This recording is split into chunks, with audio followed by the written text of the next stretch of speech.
Welcome to Angela's Kitchen Garden. I've come down to the plot today and it rained last night, which is really good because things were looking so dry. I'll let you have a look. So if you see, everything has had a good watering, but it means that I can't continue with my digging at the moment because it's all quite wet and I don't want to compact the soil. So what I've done is I've taken my antirrhinums and my carnations out of my little cage that I'm going to be growing my brassicas in, that I was hardening them off in, and so I've just put them out, and then I will plant them out in the next day or so. And so I'm going to have a row of antirrhinums along here and then a row of carnations along here, and at the back of this cut flower bed I'm going to be growing my sweet peas. And I've brought some of my sweet peas from home and I've put them here. And I've been growing these on in these root trainers, and so these are my sweet peas that I was growing on at home, and I've been growing them on in these. And so I'm going to be trying the cordon method of growing these this year. And what you have to do is you have to have a single stem. So normally when they get to about sort of this type of height, you would pinch them out at the top and it would create more branches, which means you get more flowers.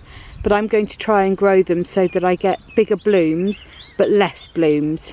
And then the other thing you do is you pinch out these little tendrils here that grow on the ends that the sweet peas use to attach itself to the stems. So what I'm going to do is I'm just going to pinch those out, and then it stops them from winding round the flowers as they're growing. So I'll plant one sweet pea plant per bamboo cane, and then I will just grow them in a straight line up. And then once they've grown, what I'll do is I'll just attach them on the bamboo cane as they grow up. And so I've got my blue ones over there, I've got a cut flower mix here and another cut flower mix over there, and then I have planted some more in here,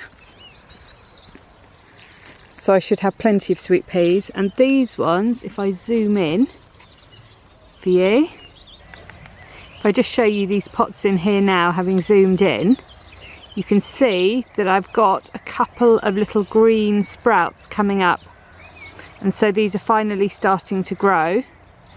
And then I've got my other flower seeds in these pots over here. These ones haven't started to come through yet, but hopefully they will start to come through in the next couple of weeks.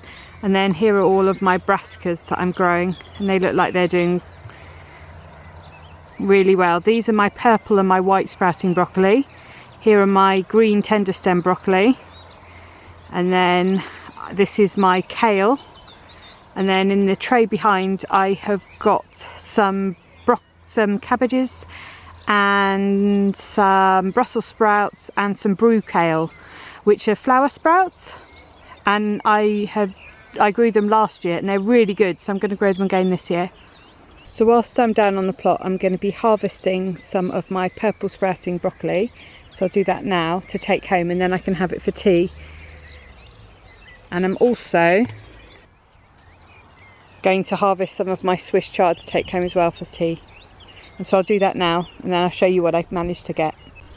So this is the bunch of purple tender stem broccoli that I've managed to pick today. And so I'm going to take this home and have it for my tea. It's a huge bunch, and there's still loads left on the plants to pick. Absolutely fantastic crop to grow if you like purple tender stem broccoli. So now I'm going to harvest my Swiss chard. This one here is going to flower. And so what I'm going to do is I'm going to cut it just down here, and this is all edible, and then it will just encourage the side shoots to come up, and then I should be able to get more crops from this one. And then I'm going to cut a couple of leaves from this.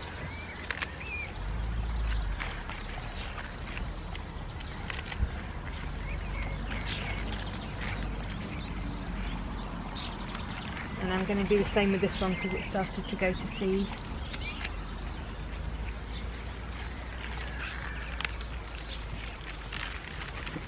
And then these ones here that I cut back before, are starting to send up new growth at the bottom. If you have a look here.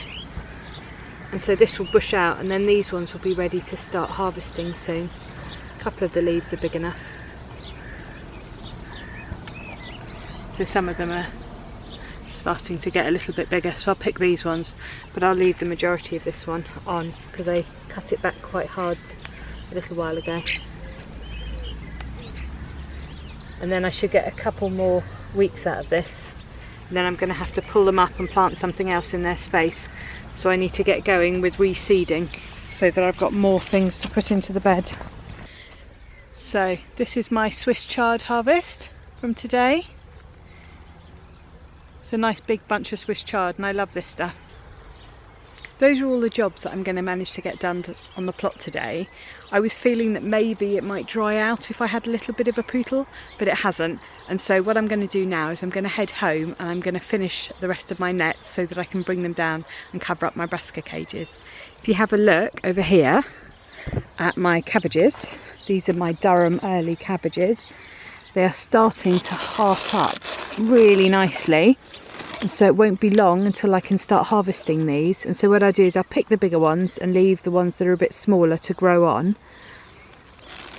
And so they're looking fantastic. They're looking really good. But I saw a cabbage white butterfly on the allotment yesterday, so I definitely need to get these covered. Thank you for watching. If you like this video, please give it a big thumbs up and subscribe. Also, check out my other videos. If you're on social media, you can also follow me on Instagram, Twitter and Pinterest, and the details of that are in the description below.